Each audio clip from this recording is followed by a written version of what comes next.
July 1943, Camp Crossville, Tennessee. The summer heat pressed down like a blanket, but the soldier barely noticed it. He was too busy staring at the strange brown liquid bubbling inside a glass bottle. It fizzed and popped softly, almost alive. He held it carefully, unsure whether to drink it or study it. In 24 years, he had never seen anything like it. Just 2 years earlier, he had been fighting through the dust and starvation of North Africa, surviving on hard biscuits and bitter ersatz coffee that tasted like burnt dirt. Luxury didn't exist out there. Even water felt like a privilege. But now, here he was, in an American internment camp, holding something that felt impossible, a sweet, ice-cold drink the guards called Coca-Cola. It cost only 5 cents at the canteen. 5 cents! The guards mentioned casually that American children bought it with their weekly pocket money as if it were nothing more than a normal treat. To the soldier, it felt unreal. He had crossed deserts, watched friends die, and seen entire armies collapse. And now he stood, stunned, holding a bottle of soda that hissed and fizzed softly in his hand. In that tiny moment, he understood more about America than any briefing, weapon, or battlefield could ever teach him. And he wasn't alone. Across the vast stretch of America that same summer, 371,683 German prisoners of war were living through a quiet revolution of perception. They had been raised on Nazi propaganda, taught that America was weak, decadent, a place crumbling under moral and racial decay. Yet what they encountered in the camps was a country where ice cream was a common dessert, where candy bars appeared so often that guards sometimes handed them out without ceremony, and where sweet bottled drinks were everyday luxuries even children could afford. These simple foods, sugar, carbonation, chocolate, cream, were doing what no formal re-education program could achieve. They were dissolving ideology. They were eroding years of indoctrination, not through lectures or punishment, but through the blunt, undeniable contrast between scarcity and abundance.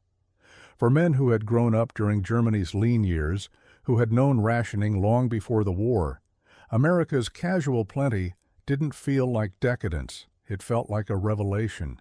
Each bite of a candy bar, each sip of a cold drink, became a quiet indictment of everything they had been told. In the face of such overwhelming prosperity, the sacrifices demanded by their leaders no longer looked heroic. They looked unnecessary, meaningless. A generation of soldiers began to understand that while they had been raised to worship discipline and hardship, the Americans had mastered something far more powerful, the ability to produce so much that comfort, even for prisoners, was effortless. In the fizz of Coca-Cola and the melt of chocolate, the myth of Nazi superiority was crumbling, replaced by a new and unsettling truth. Germany had never stood a chance against a nation that could make luxury feel ordinary.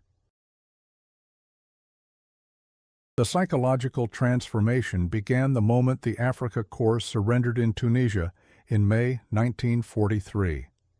Approximately 250,000 German and Italian fighters, hardened desert veterans who had once pushed the British deep into Egypt under Rommel's command, anticipated American brutality and starvation exactly as the regime back home had promised.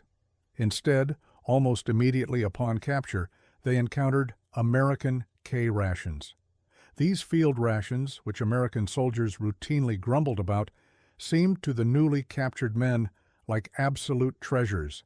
They contained crackers, processed cheese, fruit bars, instant coffee, candy, sugar tablets, and cigarettes.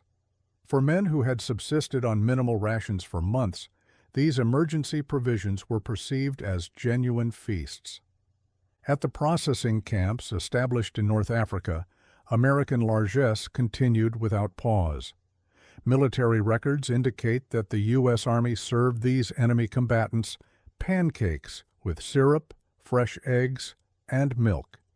These were foods that had entirely disappeared from standard German military rations years before the surrender. One German officer, speaking later to the International Red Cross, admitted the initial confusion.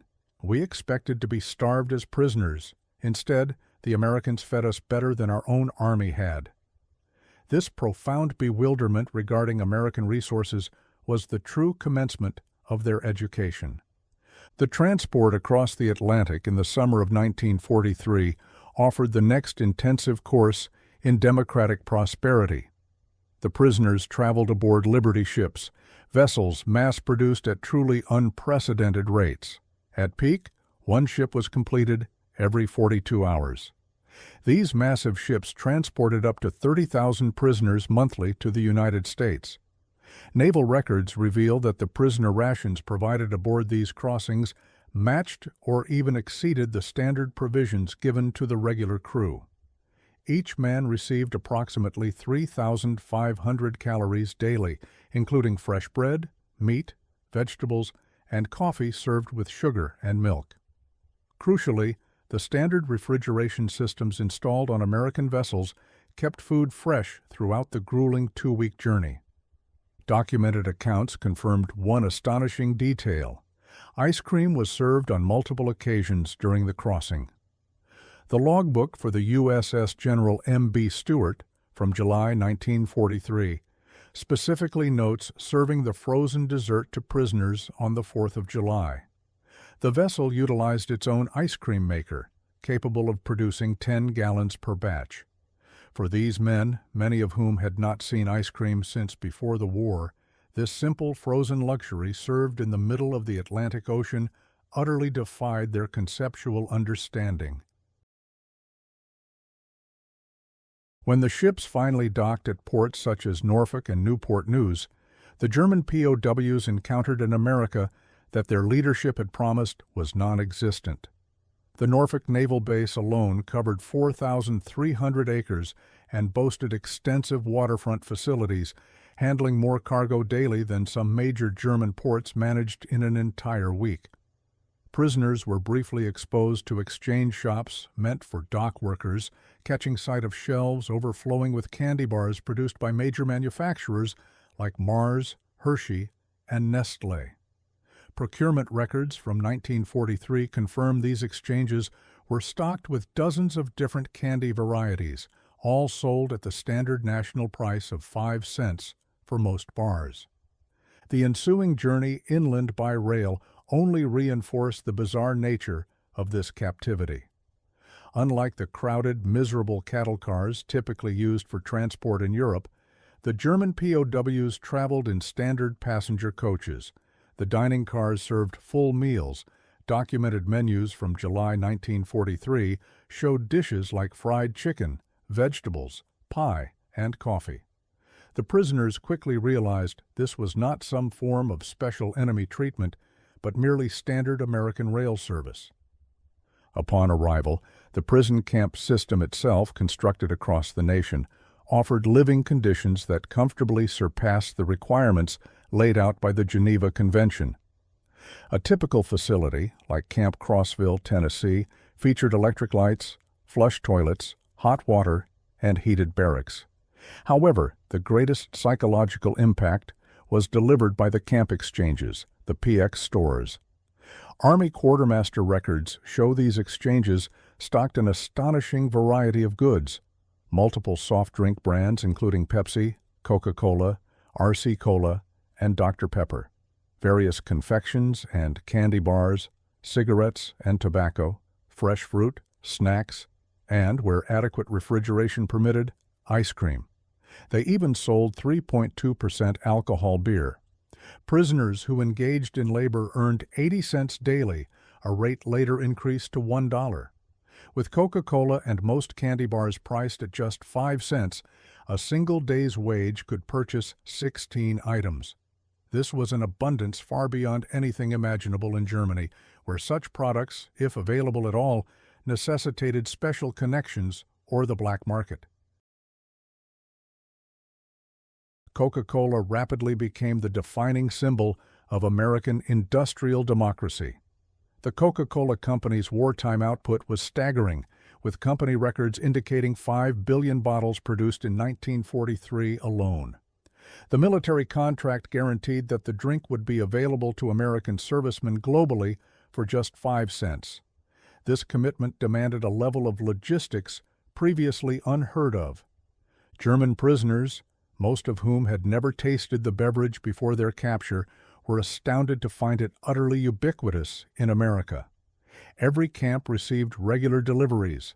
Those on work details saw vending machines and coolers located everywhere: factories, schools, gas stations.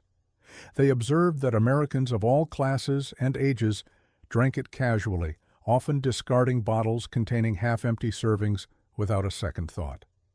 Technically minded prisoners were particularly astonished by the product's standardization. Coca-Cola tasted identical, whether consumed in Texas or in Maine, a feat of quality control and mass distribution that far exceeded anything German industry had ever achieved. The process involved manufacturing concentrated syrup in Atlanta and distributing it nationwide to various bottling plants, illustrating a level of industrial coordination that utterly challenged the Nazi assumption that America was chaotic and inefficient. Records confirm that many camps received large weekly deliveries, typically 200 to 300 cases, each containing 24 bottles. Camp Hearn in Texas, for example, consumed roughly 7,000 bottles every week during the summer of 1943. Ice cream, perhaps the most impossible luxury to the Germans, was also regularly served in camps that possessed sufficient refrigeration during the warmer months. The military considered ice cream so essential for morale that specialized ice cream ships were commissioned for the Pacific Fleet. At Camp Shelby, Mississippi, the 4th of July celebration in 1943 included ice cream made right on the premises.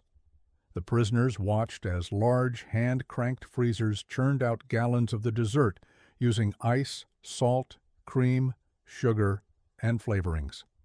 The casual use of inherently scarce resources, ice in July plus vast quantities of cream and sugar, for pure entertainment, demonstrated a national prioritization that the German mind simply could not grasp. By 1944, many facilities had upgraded to electric ice cream makers, offering varieties like vanilla, chocolate, strawberry, and butter pecan, exceeding the range available in pre-war German parlors. Prisoners could purchase ice cream cups or bars for 10 cents. Army procurement records show that larger camps ordered anywhere from 50 to 100 gallons weekly during summer months. The consumption of sugar delivered an especially potent psychological blow. In Germany, sugar was strictly rationed. Civilians, if they were lucky, received 280 grams monthly. In American camps, sugar sat freely available in bowls on mess hall tables for unlimited use.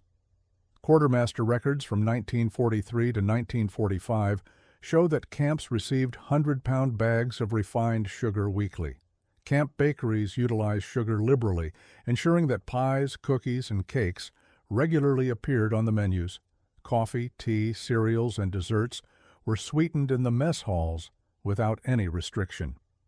An anecdote from Camp Aliceville, Alabama, powerfully illustrates this contrast. In August 1943, several hundred pounds of sugar hardened due to the humidity. A German crew would have attempted to recover it, perhaps by steaming. Instead, the American kitchen staff simply discarded the hardened supply and ordered an immediate replacement. German prisoners working in the kitchens were reportedly distressed and horrified by this casual waste.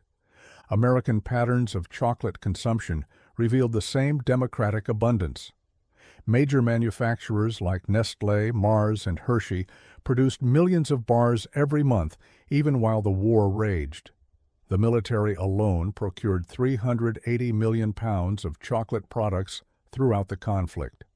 The camp exchanges stocked numerous chocolate varieties available for 5 to 10 cents. Red Cross packages, distributed monthly, also supplemented the regular rations with chocolate bars, instant coffee, canned meat, processed cheese, cigarettes, and soap. These parcels represented luxuries that often surpassed what basic rations afforded German civilians. Thanksgiving in 1943 introduced the prisoners to yet another purely American spectacle of abundance. This national celebration showcased a level of organizational coordination of consumption that overshadowed German organizational efforts. Army records confirm that every prison camp served the traditional Thanksgiving dinner: roast turkey, mashed potatoes with gravy, stuffing, sweet potatoes, cranberry sauce, vegetables, pumpkin pie, coffee, and milk. The logistical challenge of providing turkey dinners to 425,000 POWs, in addition to millions of American servicemen worldwide, highlighted America's unparalleled organizational capacity. Furthermore, the fact that enemy prisoners received the identical meal as American soldiers emphasized an equality of treatment that directly contradicted Nazi racial ideology.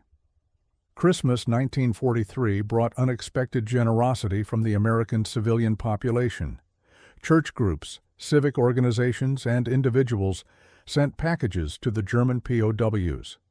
The American Friends Service Committee alone distributed 50,000 packages to enemy prisoners. These typically contained candy, homemade cookies, toiletries, books, games, writing materials, and cigarettes. Local communities often provided additional, direct support. In Hearne, Texas, church groups delivered cookies and candy to Camp Hearne. This civilian kindness shown toward men fighting against their country fundamentally challenged Nazi ideology, demonstrating American strength through mercy rather than vengeance. As domestic labor shortages grew more severe, German POWs were increasingly assigned work details outside the secure confines of the camps, allowing them to witness American food production firsthand.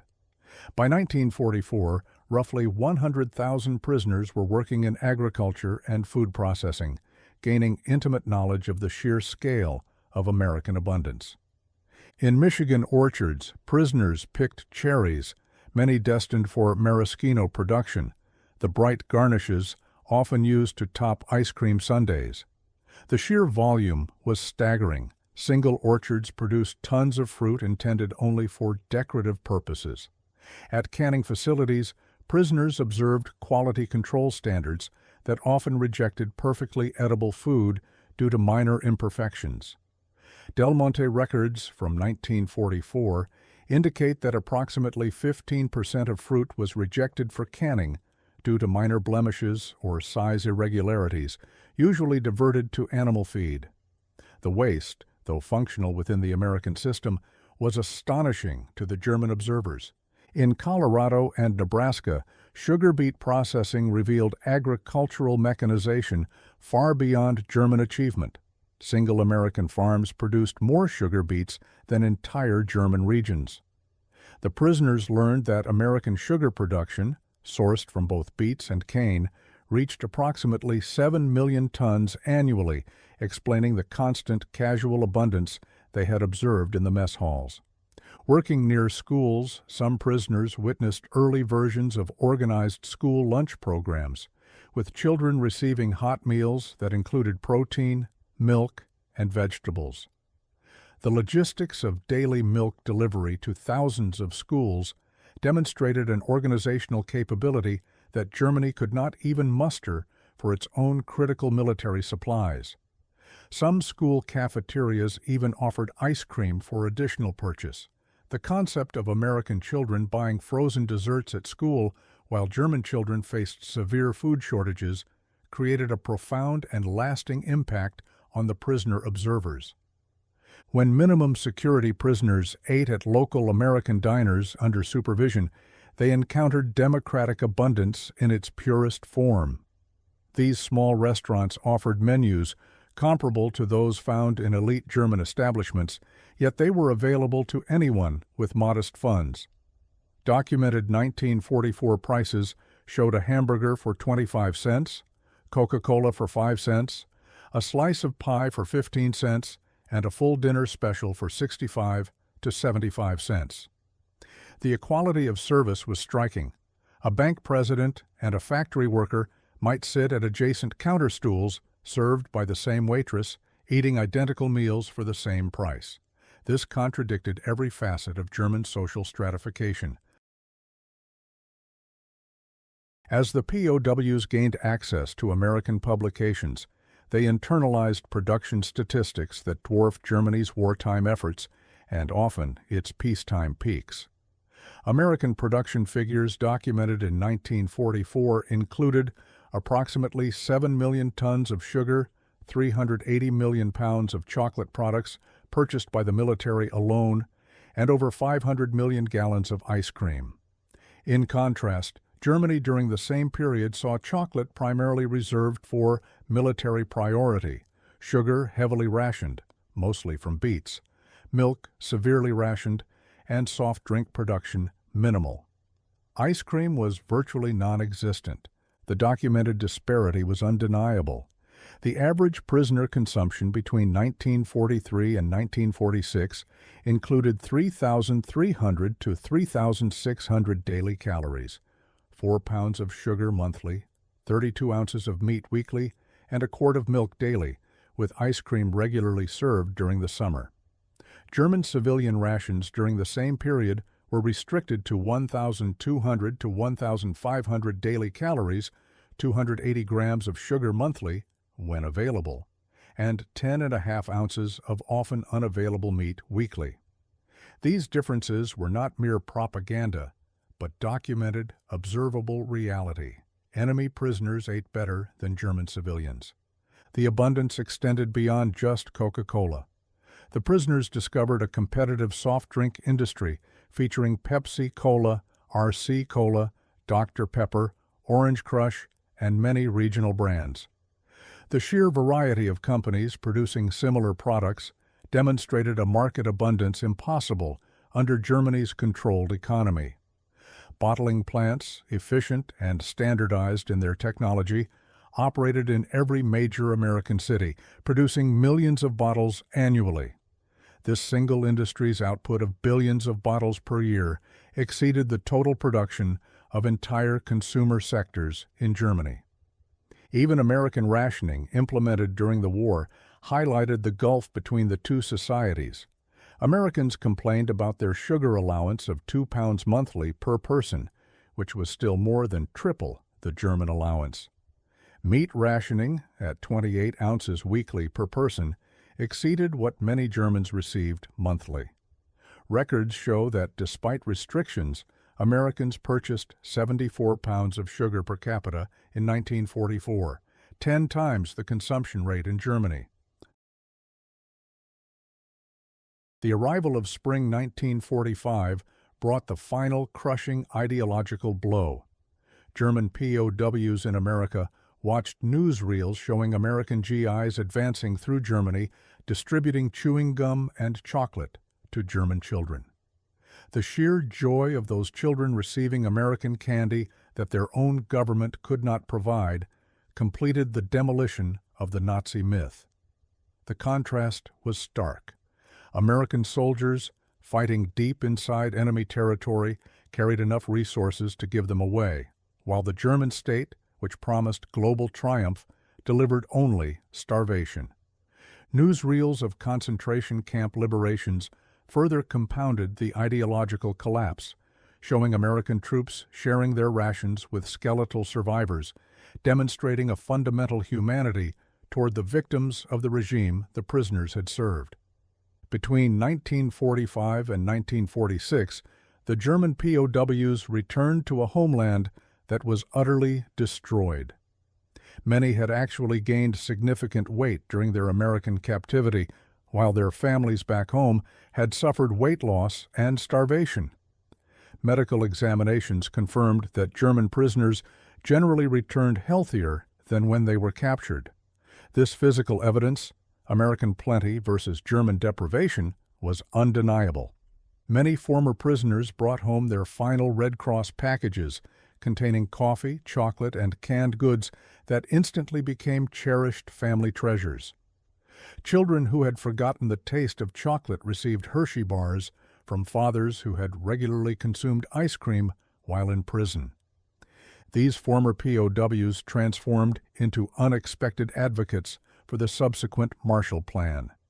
They had witnessed firsthand an American abundance that was not based on a zero-sum game, but on prosperity through production rather than conquest. Their testimony that Americans could genuinely afford to rebuild their defeated enemies was crucial in influencing German acceptance of American aid. They understood that American power derived from a productive capacity so immense that it could afford to waste food while simultaneously fighting a global war. This profound shift in mental modeling, embracing creation over conquest, shaped West Germany's future economic approach. The German economic miracle of the 1950s was partially founded on the knowledge harvested inside American prison camps. Former POWs, who had observed consumer abundance, standardization, distribution networks, and American production methods, applied these lessons directly to German Reconstruction. They learned that mass production could render luxuries affordable, that standardization ensured both efficiency and quality, and that consumer abundance fostered political stability. They realized that industrial democracy possessed the capability to utterly outproduce authoritarian control. These vital lessons, delivered through a cup of Coca-Cola and a dish of ice cream, shaped a generation of political and business leaders in Germany. Arnold Kramer, a leading historian focusing on German POWs in America, concluded that food abundance was the central driver of their ideological transformation. His comprehensive research confirmed that the casual nature of American plenty achieved what formal re-education programs could never accomplish: the complete demolition of Nazi superiority myths. In post-war interviews and memoirs, former German POWs consistently identified the experience of abundance as transformative. An Africa Corps officer stated in 1975, "We expected to defeat a weak, divided America. Instead, we found a nation that could give ice cream to enemies. That's when we knew we had lost more than a war. We had lost our entire worldview." Another veteran, interviewed decades later, recalled, "My first Coca-Cola was like drinking the future. It was sweet, fizzing, completely unnecessary, and available to anyone for a nickel. That drink contained everything Nazi Germany wasn't: joyful, democratic, abundant." The men who arrived believing in German superiority and American weakness left as witnesses to democratic prosperity. The success of this re-education program stemmed from observation, not instruction. They saw American society functioning at its peak efficiency while treating enemies with dignity. The food was crucial because it was universal. Everyone understands the relationship between hunger and satisfaction. Weight gain and improved health were visible, undeniable metrics. Every meal, every soft drink, every ice cream dessert became a practical lesson in American industrial capacity, standardization, and democratic opportunity. The children of these prisoners grew up hearing fantastic stories of American plenty, tales that were later validated as West Germany recovered and American products flooded the market. Drawn by their fathers' accounts of impossible abundance, many of these children later studied or worked in America, finding that the reality matched the persistent tales. Supermarkets stocked with incredible variety, soda fountains serving elaborate sundaes, and candy aisles offering dozens of choices. This multi-generational effect ensured that West German business culture absorbed the vital lessons of standardization, quality, and consumer abundance. Today, Coca-Cola is ubiquitous in Germany. McDonald's operates over 1,400 restaurants, and ice cream is an ordinary treat. The transformation from scarcity to abundance, seeded in those World War II prison camps, is complete. Yet the powerful historical lesson endures. Ideological transformation, achieved through demonstration, kindness, and plenty, rather than cruelty and deprivation. The German prisoners, who couldn't understand why there was ice cream and Coca-Cola in their American detention camps, were suddenly face to face with democracy's quiet, peaceful weapon. They found themselves inside a society so wealthy, so confident, that it could share its abundance even with the men sent to destroy it. The ice cream sundae, with its syrup, whipped cream, nuts, and bright red cherry, felt almost unreal to them. Each ingredient alone was something many German children had never tasted. Together, they formed a kind of edible symbol of American luxury. And the fact that prisoners could finish one bowl and casually ask for another, while their families back home faced hunger and rationing, exposed the complete failure of the Nazi system more clearly than any speech ever could. What these men tasted wasn't just dessert, it was democracy. It was freedom translated into flavor, into texture, into everyday generosity. They arrived believing in a regime that promised glory through hardship and suffering. They returned home with a different story, that real strength came from a society that valued comfort, creativity, and the ability to give freely. Many of them became unexpected ambassadors of this truth. They told their families and neighbors that America's real power wasn't in its tanks or bombers, but in the astonishing fact that it could offer ice cream to its enemies without hesitation. This simple abundance shattered years of propaganda. It proved that prosperity doesn't come from conquest or sacrifice demanded by a dictator.